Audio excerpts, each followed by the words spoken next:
انا اللي تصدمت صدمه عمري في راجلي. انا سميتي شيماء، ما طويله ما قصيره وما غليظه وما ضعيفه، وعندي حقي في الزين. من كنت صغيره وانا متفوقه في الدراسه ديالي، وحلم ديالي نكون شي حاجه في المستقبل، وداك الشيء اللي كان. كل عام كان كلاسي انا الاولى في مدرستي وبعد مرات في الجهه. ولكن البنت باش تكمل قرايتها في عائلتنا شي حاجه مستحيله. حنا عندنا واحد العائله مكلخه معقده، جميع المواصفات السيئه فيهم. عندنا البنت اللي كتكمل قرايتها من بعد الباك، البنت زايغه وباها ما حاكمهاش وما مربياش. انا اول وحده في عائلتي من بعد الباك غادي نكمل قرايتي وغادي نمشي ناخذ الليسانس ديالي والماستر ديالي في وسط واحد مجموعه البنات عمي اللي ما كملوش قرايتهم. المخيره فيهم عندها 4 ايام ولا 5 ايام القرايه، وقدرت نقنع بابا باش نكملها واخا بصعوبه، ولكن الخدمه ما بغاش يتقنع ليا. من بعد ما شديت الليسانس والماستر ديالي بقيت جالسه غير في الدار، الخطاب جاي خطاب راجع، خطاب جاي خطاب راجع، حتى جا واحد النهار واحد السيد بابا عجبو جا على كانتو مكلخ بحالو تا هو. تزوجت به وترجيت فيه الخير وقلت ما عليش شيماء، قدر هذا يكون حسن من باك. ساعه صدق كفس من با. من تزوجت به ما تلبسيش الرومي، ما تخرجيش، ما تكحليش، خرجي غير الضروره، ما تحكيش مع الجيران بزاف، من كوني غاديه في الزنقه حضري عينيك للارض. واحد الشروط وواحد التعقيدات كفس من با. كنت مترجيه فيه غيخليني نخدم، ما تخدميش، ومن غير الكلاخ ديالو حتى الضرب من الفوق. فاش كنمشي كربا كنتشكالو ولا نمشي عند عائلتي كيقولك لا حنا ما عندناش البنت اللي كترجع لدارهم حتى تكون شي حاجه صحيحه.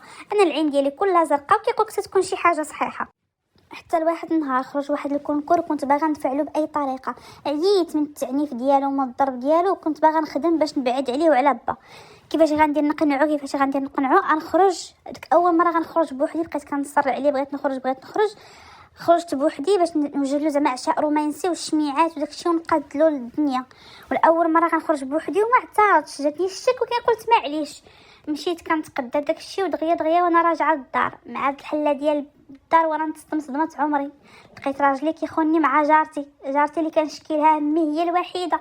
داك الجاره كنت حسبها امي واختي وبا، حيت انا امي ما كتسمعش ليا ولا با كيسمع ليا شكاويه، كنت كنبقى نشكي لها مراجلي. داك الساعات درت الشوها في الحومه وجبت لهم البوليس وتهز هو وياها.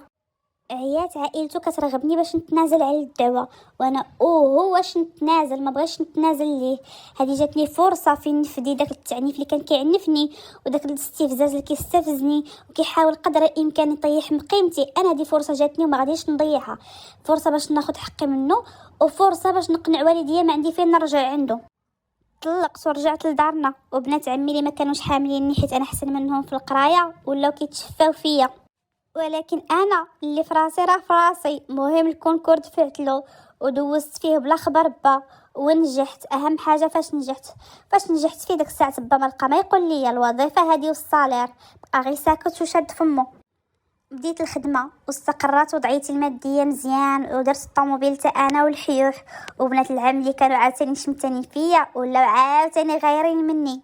بقى الحال غادي هكاك حتى لواحد النهار واحد الولد خدام معايا تبارك الله غزال شكلا ومضمونا جا طلب يديا. ما نعاود لكمش الفرحه اللي حسيت بها، حيت صعيب صراحه تلقاي ولد الناس بحال هكاك، وبالاخص انا كان سابق لي في الزواج، ماشي عاد اول مره ليا.